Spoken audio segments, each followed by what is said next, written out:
คนคลิปที่พาเบิ่งนะถนนนะท่าเรือเนาะในตอนนั้นหัวแรงแบบนี้จะเป็นจังไดพาเลาะพาเบิ่งพาชม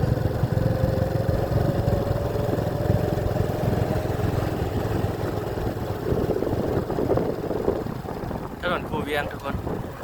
โอ้มีโรงแรมอยู่นี่สูงเลยโรงแรมบ่พอดเว้นมีทางรถถีบนำเด้อถนนคูเวียงนี่เพิ่นเฮ็ดใหม่เนาะต่อมาแต่ถนนดอนจันทร์พุ่นแหละบรรยากาศในยามหัวแรง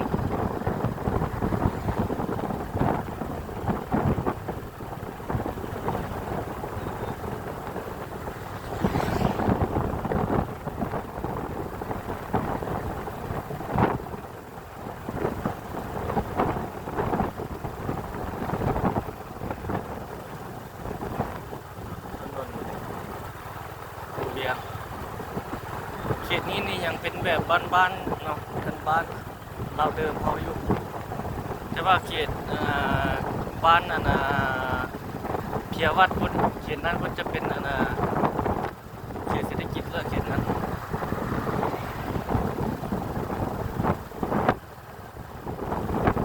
ภาพสดคูเวียงยามแรงต้นไม้หลายถนนคูเวียงนี่สองข้างทาง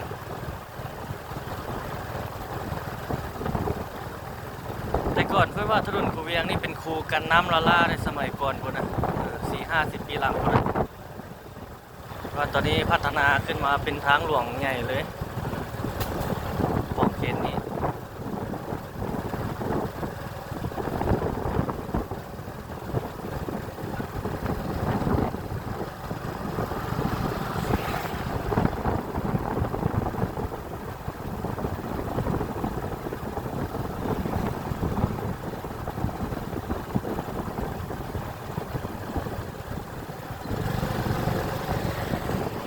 บนรถเลี้ยวไปจะไปซอดออกถนนคูเวียงโอ้เป็นถนนคูเวียงขอโทษอะไรออกไปซอดใส่ถนนลาวไทยพุทธเนาะออกไปซอดใส่เขตทุ่งหมอ103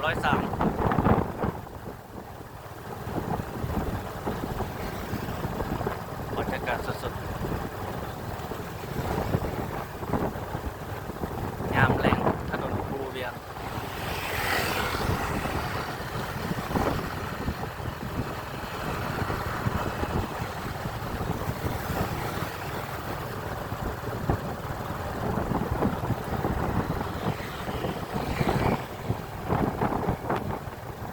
นั่นมีฮานเจินไก่เจินขาไก่คูเวียงที่ว่าเป็นดัง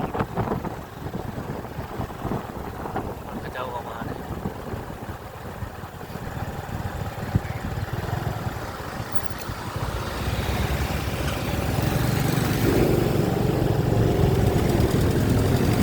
ดูบรรยากาศสดๆภาพสดๆ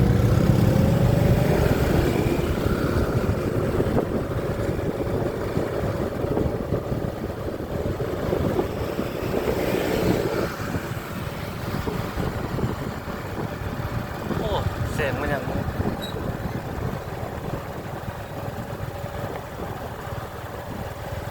ไลเซอร์เจ้าหญิงมาจากหลังเรียกเป็นแม่แบบนี้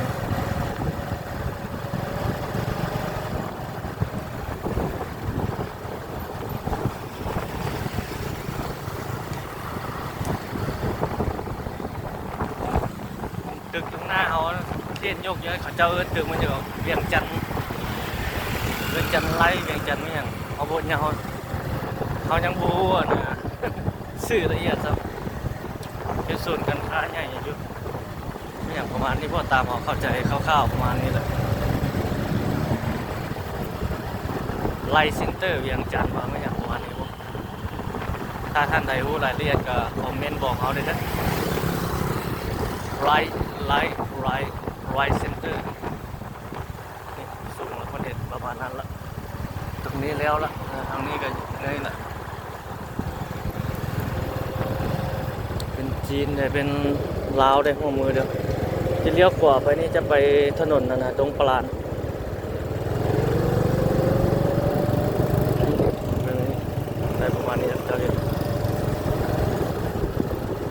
ใครทางหน้าเอาไปนี่เจริญนะเขตนี้ไปนะฝ้าเบื้องขวามือนี่เป็นห้างสรรพสินค้าหรือว่าห้างดังในเวียงจันทร์เลยแหละเวียงจันทร์เซ็นเตอร์ภาคซันแต่อยู่ทางเบื้องซ้ายมือก็ยังมีการสร้างตึกอาคารใหญ่อยู่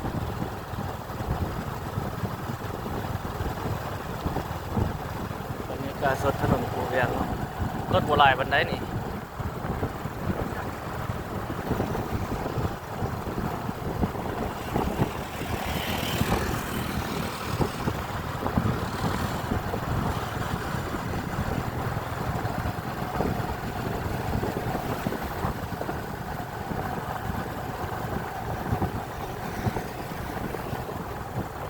เบื้องซ้ายมือเขาจะเป็นเขตบ้านสีเมืองนี่เขตนี้นี่แต่ก่อนนี่เป็นคูกันน้ำเป็นอย่างนี้แถวนี้นะหนองคลองบึงมายามนี้เป็นเขตเจริญในเวียงจันทร์เขตพัฒนาเข้ามาเฮ็ดของนักลงทุนนักธุรกิจรถคันนี้เราที่เข้านี่ปล่อยไป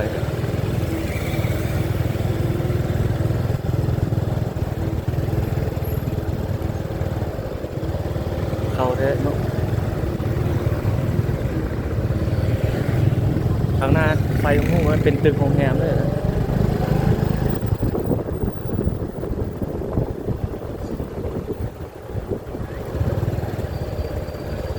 บรรยากาศสดภาพสด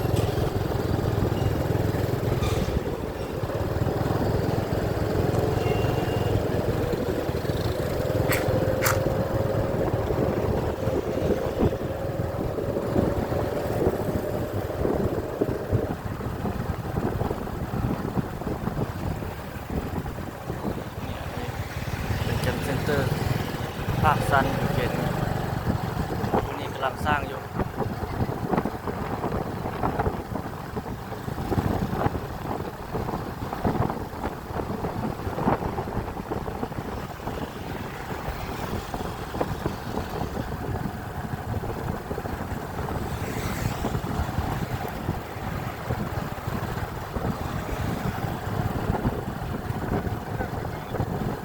ถ่ายให้ได้เบิ่งได้ชมเนาะถนนคูเวียงสุดอยู่เขตทางหน้าเอาไว้เลยทุกคนถนนคูเวียงเขตทางหน้าจะเป็นอันนั้นละเป็นเขตตลาดเช้าละ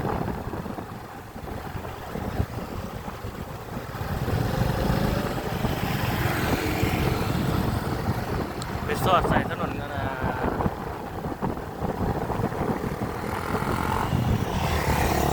ร้านสร้างทางหน้าเอาลูกผมมันก็จะเป็นสถานีรถเมล์แล้วก็ลงเวียงจันทร์เขาสิเลี้ยวขวาเข้าถนนหนองบอนได้นึงเนาะถนนหนองบอนนี่จะไปสอดใส่นั่นกูแหละสอดใส่เขตท่าหลวงกูแหละ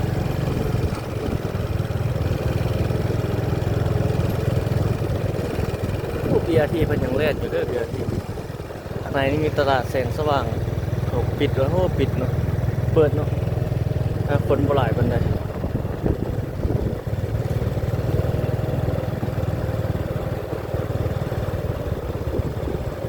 เดี๋ยวนี้ตลาด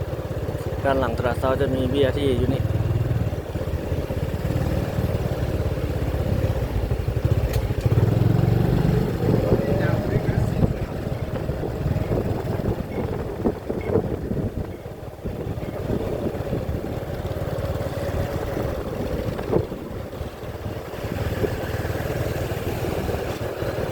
ไวเซ็นเตอร์เวียงจันทร์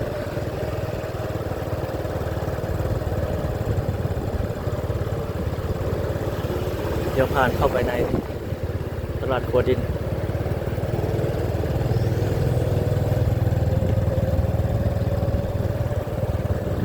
แล้วเราได้ตลาดขัวดินนี้ก็ได้มันกำลังจะเปิดแล้ว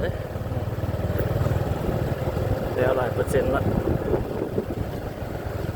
ยามกลางคืนจะเป็นแบบนี้เด้อทุกคนถ่ายให้ได้เบิ่งในโซนลำเดียวนี่ตลาด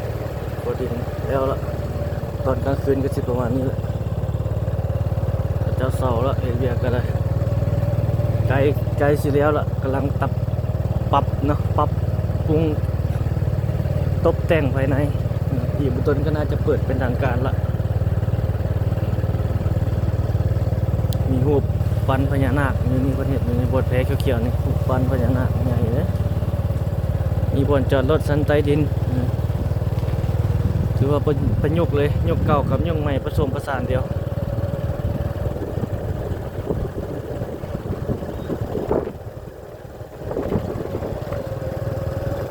พวกเขาสิจามประจาม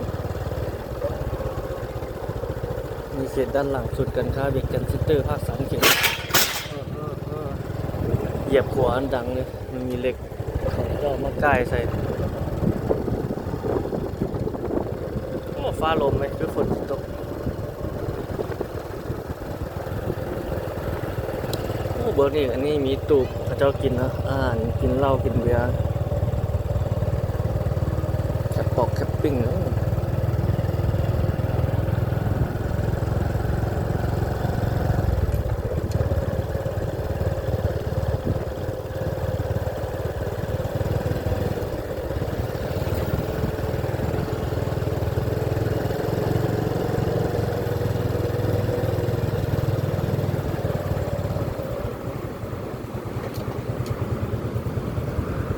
นี่ถนนตรงพลาน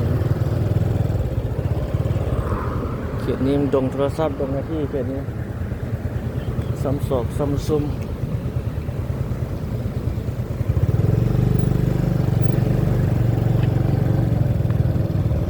DJI มันอยู่บนใดผู้หาน DJI ดงพลานกอง DJI อยากผ่อนอยู่ทางกระเจ้าผ่อนง่ายเนาะทางกระเจ้าให้ผ่อนนะผ่อนมาถ่ายรถกลางคืนแจ้งอีกเขาเห็นมันโคลงเพจลงอย่างไอโฟนApple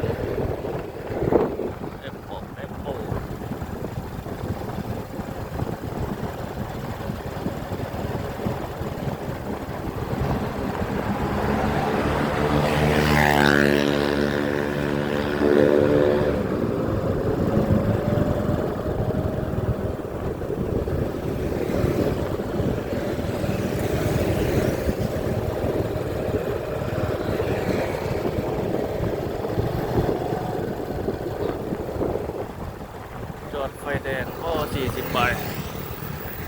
ไฟแดงเขตธาตุฝุ่น40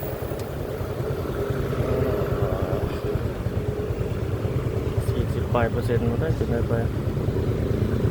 รอ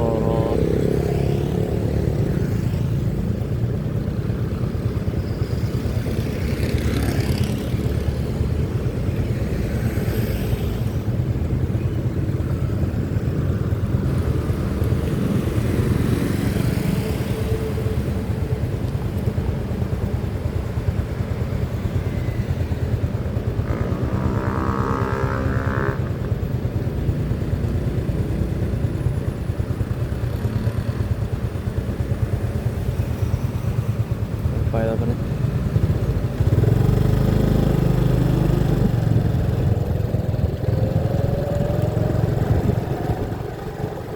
เขาเลี้ยวขวาก็ไปซอดใส่ท่าหลวงหมดเลยเป็นถนนหนองบอส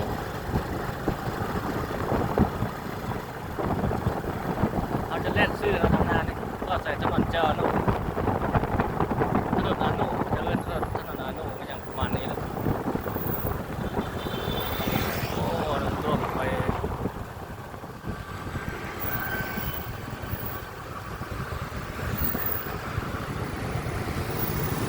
ท้องฟ้านี่คือฝนสิตกในครึ้มๆอยู่เลยนะ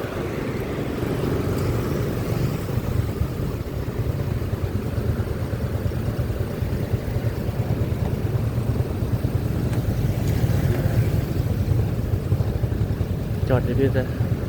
เขาชี้แจงไปหน้าบุกทางหน้าเป็นถนนลานสร้างเนาะเลี้ยวซ้ายก็ไปใส่หอค้ำในหอค้ำจอดใส่ถนนเศรษฐาธิราชเลี้ยวขวาก็ไปประตูไซต่อใส่ถนนแค่ตอนพระวิหารแต่เฮาแล่นซื้อไปถนนเจ้าอนุ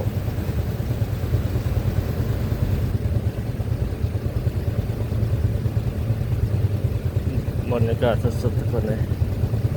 ใกล้จะขึ้นไปแล้วใกล้จะได้ไปแล้วโอ้บนนั้นเขาเจ้าต้อยไฟงามเนาะ เขียวแล้ว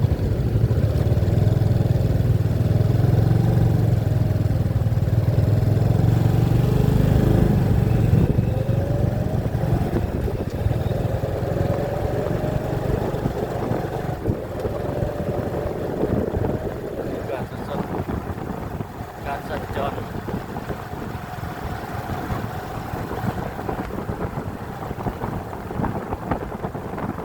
เขตนี้เขตบ้านสายลม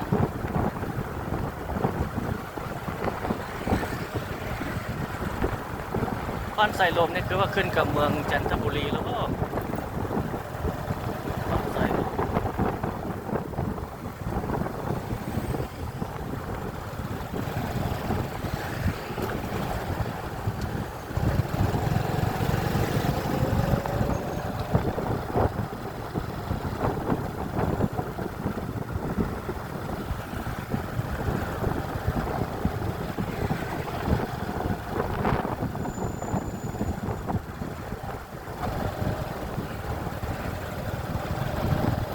นี่เป็นถนนนานูแล้วทุกคนนะ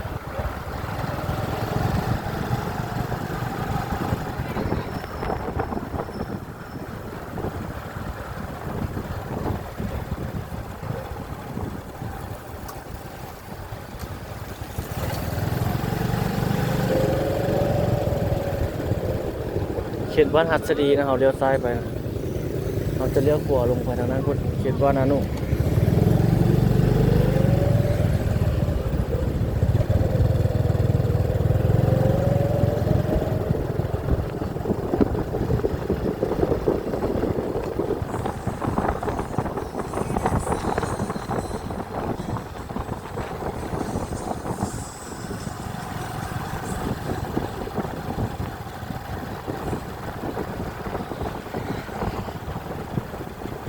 นี่คือภาพสดบรรยากาศสดเดินทุกคน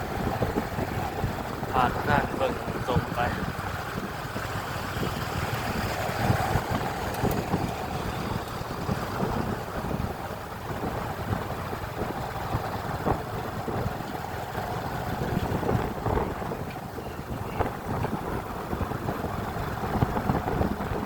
เมืองขวางเมืองเราจะเป็นตลาด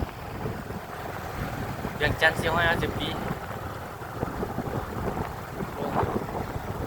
ซ้ายมือจะเป็นเขตสนามบินสนามกีฬาเจ้านุวงศ์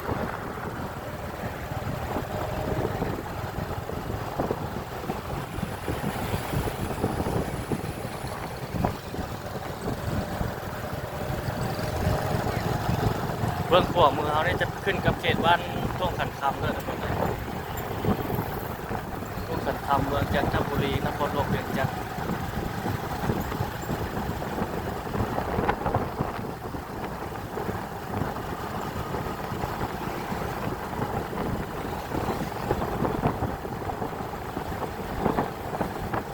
โอ้นานๆเลยจอดไฟแดงไฟแดง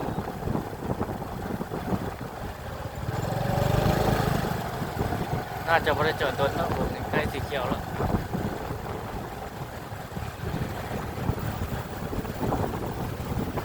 โอ้ท้องฟ้านี่คือฝนสิตกนี่เนาะจอดไฟแดง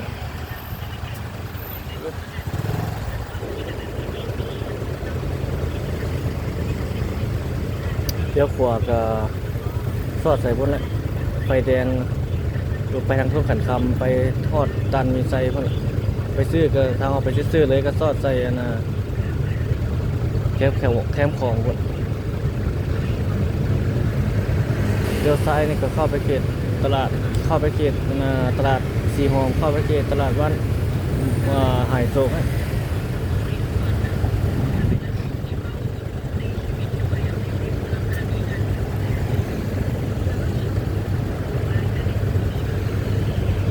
รถไหลโอ้ได้10 ปลายนาทีแล้วเนาะ19 นาที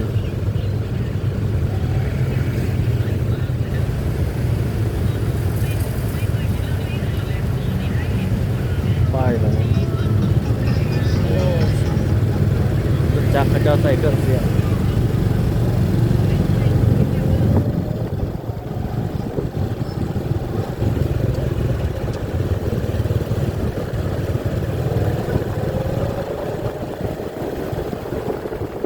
ท้องฟ้านี่มันมืดคือฝนติดตกนี่เว้ย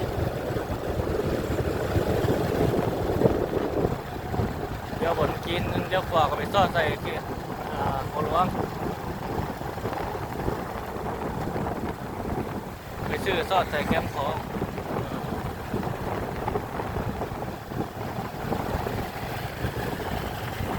เดี๋ยวเราจะเลี้ยวนี่เลี้ยวนะขวานี่เข้าสู่ถนนสุภาพนวงศ์เนาะไปเขตสร้างสามหัวฮอดเขตสร้างสามหัวแล้วเราก็จะได้ปิดคลิปทางหน้าเราไปซื้อนี่ซ่อนใส่แคมป์ของพุ่น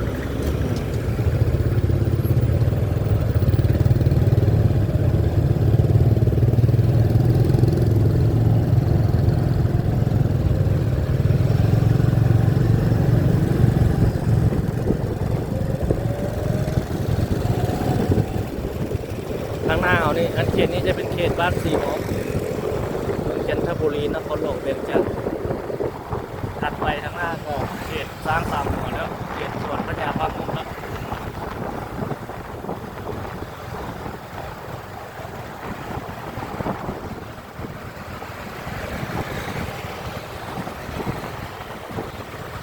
บรรยากาศสดๆ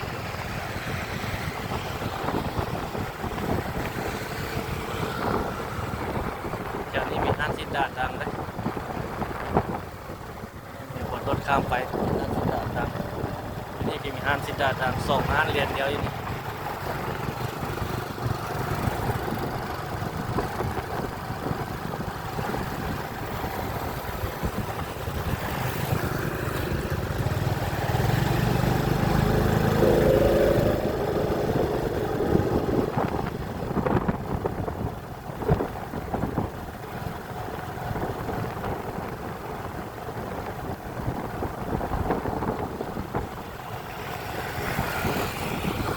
บรรยากาศสดภาพสด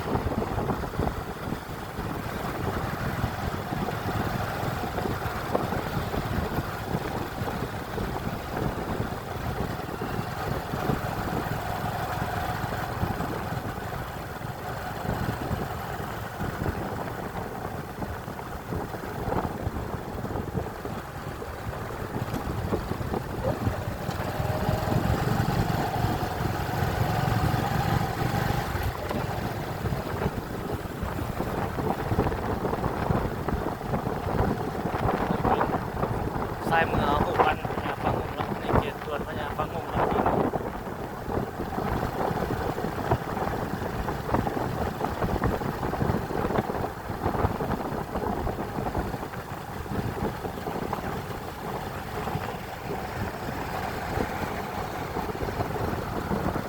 ที่จะเป็นสร้างสามหัวอยู่ตรงนี้ตรงหน้าเอาสร้างสามหัวที่โรงแรมเราเที่ยว